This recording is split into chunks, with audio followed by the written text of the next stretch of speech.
Hi guys.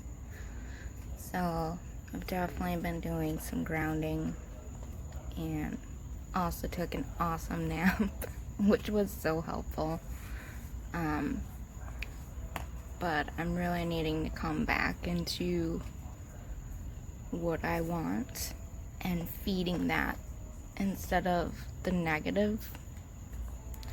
I want to feel wildly, obscenely in love with myself, including all the darkest, scariest places, and unleash my full magic so that I can influence the world.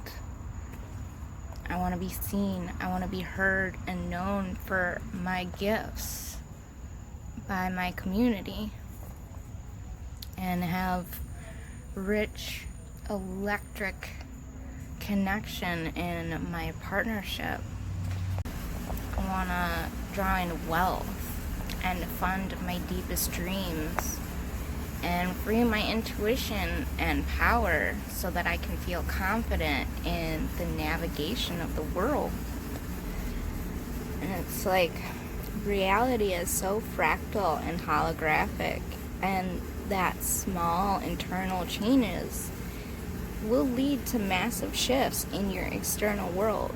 And I know this because I've done it before, and I had, the most amazing months, these last few months of my entire life, and everything that I wanted, say a year ago has happened. It's come to fruition, and now I'm just kind of like self-sabotaging just out of my fears.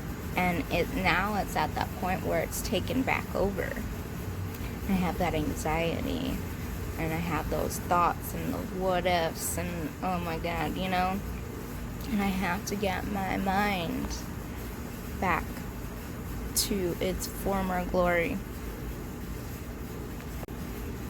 You have to know in your heart that your inner attitudes and thoughts and words and actions make a real impact on the results you get in your day-to-day life.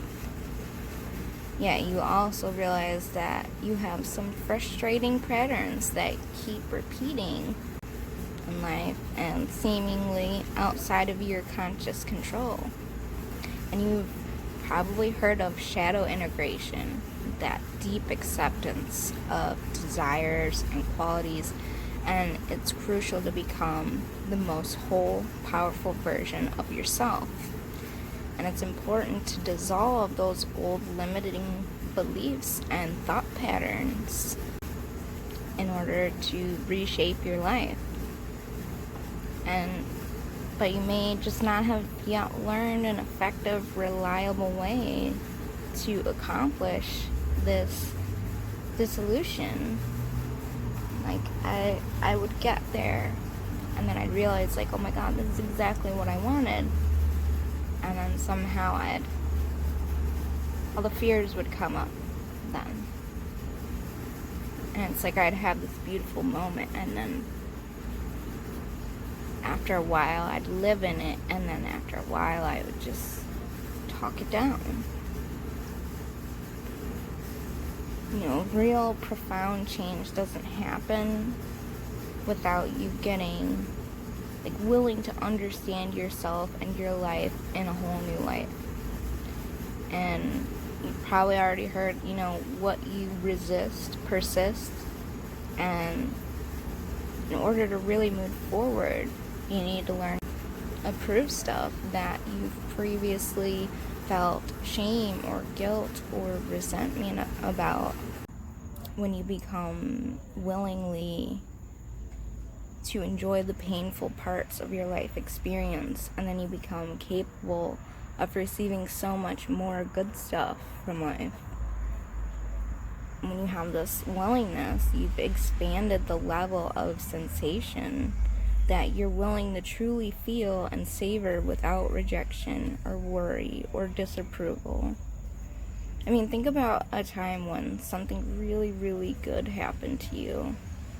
Wasn't it amazing? Like, did it make your heart race? Did it make your face flush? Did you, jump up and down and have butterflies in your stomach? Like, imagine how you would feel tomorrow if you were handed a check for like millions of dollars, or you suddenly like created this masterpiece of art, or you fell head over heels in love with your partner all over again. It would probably be a lot to deal with, wouldn't it? You'd probably be bowled over and need time alone to take, to process all the emotion and sensation flooding your system with this arrival of all this good stuff. And things like that, to the point, like, us humans, we often unconsciously refuse new good stuff in our lives simply because it falls out of our range of intensity that we're able to be present with, that we're able to enjoy and interpret as pleasure. And we unconsciously reject good things that are more sensational than our havingness level will allow. The best way to end this pattern of unconsciously sabotaging or rejecting new good things is to learn how to greatly expand the range of sensation that you can enjoy and be present with.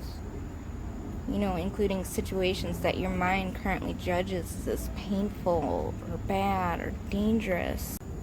Your mind is more than made up than the thoughts you consciously think, and the unconscious part of your mind, which is potentially a source of great wisdom, is just as important, if not more important, than your conscious mind. Most people suffer from a deep conflict between our consciousness and our unconscious desires. I mean, you see this all the time. People will say they want one thing and then do another. And it's like, say your friend wants to be in some great relationship and they choose to date jerks over and over and over and over again. And it's in cases like these that a person's unconscious desires for rejection, pain, betrayal conflict with their conscious desires for sweetness and romance and togetherness. And this dissonance between intention to have a great relationship and result of spending all my time with jerks happens because their unconscious will secretly want something other than what their conscience will want. And the unconscious desires always win. I have learned this now, that they will always trump. The key to getting what you want in all parts of your life is to learn how to unify the will of your conscious and unconscious minds.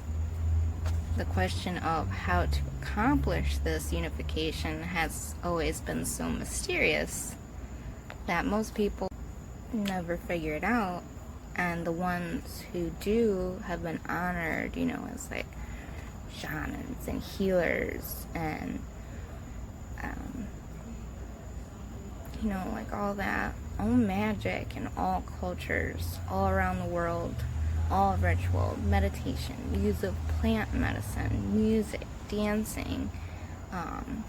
It involves creating communion between the conscious and the unconscious. But it's like, then you wake up in the morning and you think to yourself, where do you even start?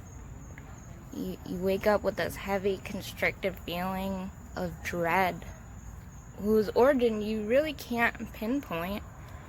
And you've had success in your life and things are good, and then people care about you, so you wonder why this like dull, tired, flat feeling is just all around you.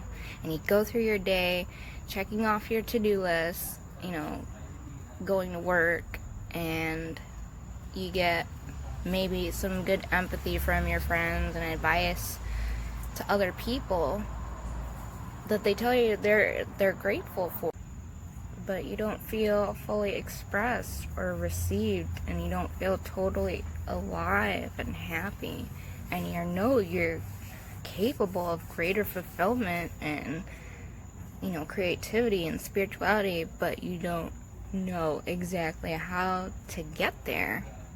You know, on some level, that if you allow this condition to continue, you'll feel even more restless, and you might even push away the people closest to you, and taking out your frustration on people. You might overindulge in food, or sink into depression, or go shopping. Like, you might get really resentful of even the good things in your world and just burn it all down. But you know in your heart that you just know there has to be better, more direct and honest way of achieving the fulfillment and transformation that you're so hungry for, without destroying what you already have. It's like obsessively focusing on all the good things you want in life and ignoring all the troubling circumstances that your unconscious will generate is a major obstacle in manifestation, and definitely leaves me in a weak condition. Desire evolves through fulfillment and celebration, not through denial and repression. Every human is born with the capacity to be an unstoppable force of nature. It's your birthright. And just as a hurricane doesn't question whether it deserves to blow, and a tiger doesn't wonder if it's worthy of killing an antelope, you step into your truth as a force of nature, and you'll no longer question your worthiness to accomplish what you want. I know that it's possible to embrace and heal your unconscious hidden shadow desires for scarcity and limitation and lack of all kinds in every area of your life, so you can fully embody your inborn capacity for deep greatness.